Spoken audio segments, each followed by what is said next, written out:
अमृता आणि प्रसाद हे प्रेक्षकांचं लाडकं कपल काही महिन्यांपूर्वीच लग्नबंधनात अडकलं। त्यांची क्यूट केमिस्ट्री प्रत्येकालाच आवडते। दोघंही एकमेकांना त्यांच्या कामामध्ये नेहमीच सपोर्ट करतात। अमृताचं नियम व अटी लागू हे नाटक चांगलंच गाजतंय। या नाटकातला तिचा अभिनय सुद्धा प्रेक्षकांना खूपच आवडतोय। तर प्रसाद सुद्धा पारू या मालिकेत मुख्य भूमिकेत झळकतोय।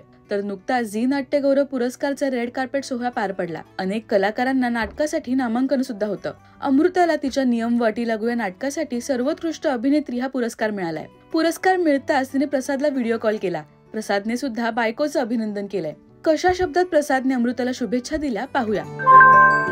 झी नाट्यगौरव 2023 उत्कृष्ट अभिनेत्री Amruta Deshmukh. Like I said, our cabinet is waiting. Congratulations, Baiko.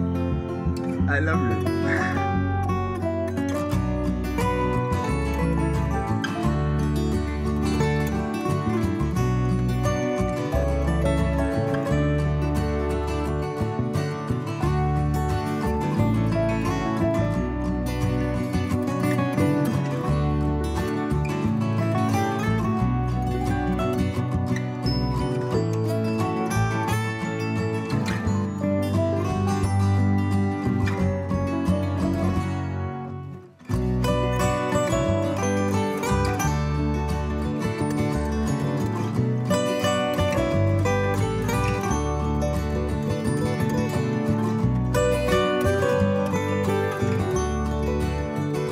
यासोबतच प्रिया उमेश यांच्या जरतरची गोष्ट या नाटकाला सर्वोत्कृष्ट नाटक हा पुरस्कार मिळाला। तर गालिब या नाटकासाठी अभिनेता दिग्दर्शक चिन्मय मांडलेकरला सर्वोत्कृष्ट लेखन हा अवॉर्ड मिळाला। सर्व विजेत्यांचं राजश्री मराठीकडून मनपूर्वक अभिनंदन। यापैकी तुमचं आवडतं नाटक कोणतं हे आम्हाला कमेंट्स मधून नक्की सांगा।